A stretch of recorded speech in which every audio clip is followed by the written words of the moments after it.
All right, guys, it's Sunday afternoon. We went to Summit Racing this morning, and I went ahead and bought a pusher fan from Durelli.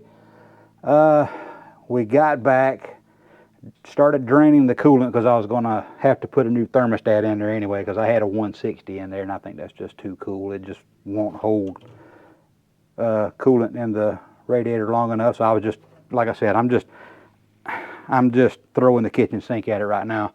But went ahead, got the radiator drained. I pulled the cap off, and this is what I found down inside. Let's look down, see if you guys can see down in there. You see all that crud and stuff. That's most likely dirt dauber nests and all kinds of good crap that was in the engine block itself in the coolant passages, because this car sat for many years, and there's no telling what made its way up into the coolant passages. But I didn't think to rinse the motor out and to rinse the coolant passages out whenever we went to put the motor in. I just threw it in there, and now it's coming back to bite me because this is a brand new radiator. Everything about the cooling system is brand new, which is what was blowing my mind yesterday, because I was like, how is it that everything is brand new? And what I failed to mention in yesterday's video was where we cut from where Wendy was driving it to where we were back at the shop. In between that time, we had stopped to fill the car up with gas, and then I got in and I drove it pretty hard because I wanted to expose any kind of weaknesses like this before we wound up getting out on the road. Yes, this sucks, but I'm certainly glad that it happened now, where we can work on it. Yeah, where we can work on it in my dad's shop and not on the side of the road. But things like this just happen. Anyway, but yeah, I was driving the car pretty hard going down the expressway, and I guess with the coolant cycling over and over again, it finally dislodged whatever this crap was. And this is most likely the reason why it was overheating. The coolant tubes are probably clogged up with junk. But we're going to try to pull the radiator out. I'm going to back flush the radiator. I'm going to back flush the motor and try to get all this garbage out of there. So this was brand new coolant probably about 20 miles ago. And it is just full of dirt and sediment. Oh boy, wow, that's pretty bad. That is really bad. So we're going to have to replace all the coolant, and which, like I said, I'm glad it happened here. You know, I mean, this sucks, but I'm glad it happened here.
I just grab it on the body down here. All right, ready?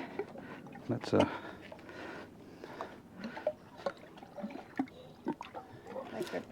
might want to just put your finger over it there.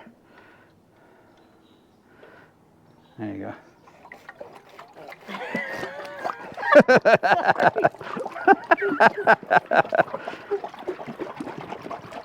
All right, that's enough.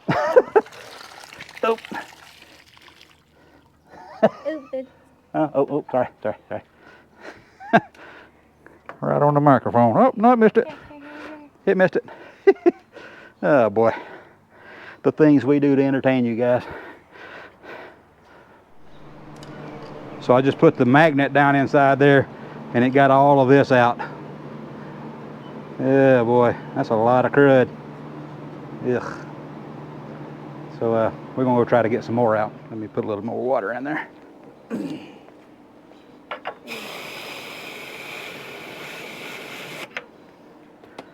Okay, I just slosh it back and forth.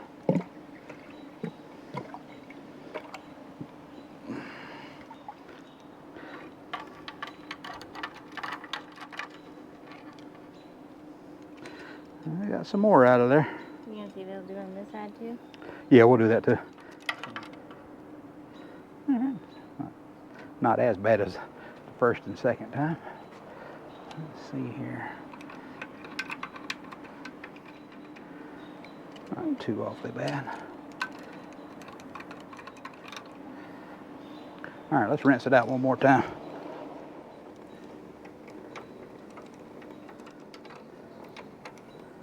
Yeah, nothing. Good.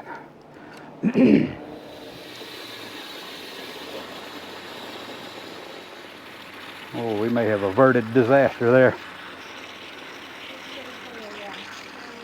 Look at all that crap that came out. I know you guys can't see that on camera, but there are a lot of rust chips and dirt and crap all out of this darn thing. Whew, man. So let that be a lesson, kids.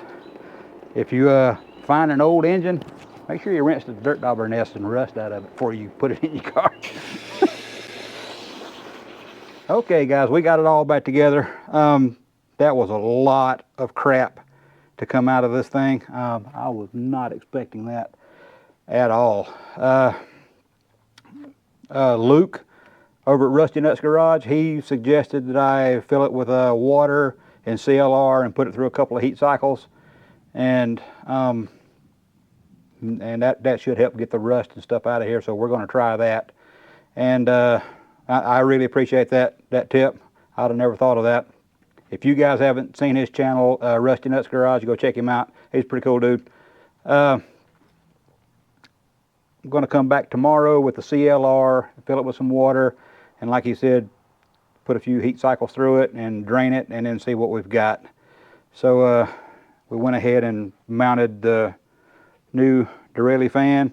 It looks backwards, I know, but that's the way they said mount it if it's going to be a pusher, so it is what it is. The grill and everything is going to cover it up, so it's not a huge deal. Also got the new transmission cooler. I'll also be installing that tomorrow, so I'm sure I'll be doing some filming tomorrow after I'm done, or maybe do a little time lapse of some work that I am doing tomorrow. But I'll see you guys tomorrow, which will be about 2 seconds from now.